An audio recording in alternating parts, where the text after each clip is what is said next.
first and 10 of the HS Live. I'm sports editor Nicholas Huba. Again with me is the king of Thanksgiving, the king of the cow, king of everything. I don't know about that. You don't know about that. It's Thanksgiving, and it means one thing, high school football. You know, I think we all know where I stand on it. You know where you stand from a couple of years ago.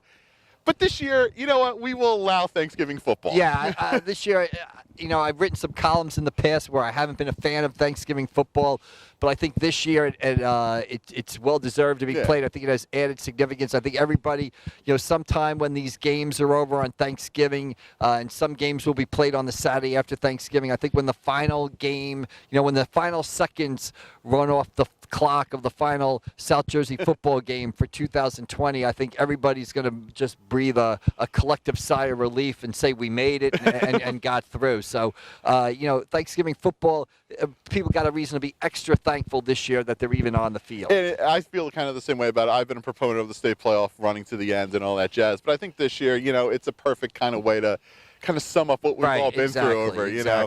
Everyone keep your distance and all that, wear your mask, be good. But on the field, Wednesday night is packed this year. Right. You got some interesting games there. You've got the Anchor Bowl with Middle and Lower Cape May facing each other, and a Lower Cape May team that's kind of rejuvenated their program a little bit. You know, Rob White has had a good season down there. Marcus Hebron has had a good season. You got a Middle Township football team that has some big wins. I know linebacker David Julian has had a great season. I think he had 68 tackles going into last weekend's game. So that's always interesting when those two teams get together. You got Hamilton and Shawnee squaring off in a rematch of last year's regional Group 4 championship game. You've got St. Augustine hosting Lenape, matchup of two of the top teams in South Jersey. So some interesting football being played the Wednesday night before Thanksgiving. And good on those teams for scheduling really entertaining games. These aren't like David against Goliath things. These are football games that we've all kind of wanted to see. Shawnee Hamilton, we saw it last year. St. Augustine. These are kind of football fans kind of games. Yeah, these are games that probably would have been played in 2020. Regardless, Hamilton and Shawnee might have met each other in the playoffs. I believe St. Augustine and Lenape were slated to be in the same division, and of course the Anchor Bowl is one of our traditional Thanksgiving games. There is an anchor involved all the time. Well, let's get to Thanksgiving Day. Only 2 games this year. It was kind of actually 3 games if you count Southern Pinelands. You know, we have AC Holy Spirit. I guess the question there is, can Patrick Cheek-Smith get to 2,000 yards? Well, he had 1,400 yards going into Friday night's, quote-unquote South Jersey title game against Lenape, so we'll see it there. But it's also an opportunity for Atlantic City to finish strong. You know, Atlantic City quarterback Eric Strecker has had an outstanding season, and wide receiver Jaheim Frederick has posted up some tremendous numbers for the Vikings. That's always an entertaining game. It'll be out here at Holy Spirit on Thanksgiving. It is Atlantic County's oldest rivalry, beginning in 1926. And then also on Thanksgiving Day, you'll have Pleasantville and Ocean City. We'll see what happens, depending on, we're filming this about 10 days in advance of Thanksgiving. We'll figure out what happens with Ocean City and Camden. But that's kind of become a really good game over the last couple of years. That's a rivalry that also dates back to the, before 1920. And, you know, what's really interesting about Pleasantville this year, they were 3-3 heading into last Friday's game against Atlantic City. They've quietly had a good season with some impressive wins. They've beaten Absegami. They've beaten Cedar Creek. So it's a Pleasantville team that's kind of flown under the radar a little bit, and they can change that on Thanksgiving against an Ocean City team that we have ranked number 3 in our Elite 11. Southern Pinelands up in for the Ocean County fans up there. It's good to see them playing again in a way. Yeah, it's 2 schools that are kind of located, an exit away on the Parkway. Pinelands at exit 58, Southern Regional and Manahawkin at exit 63.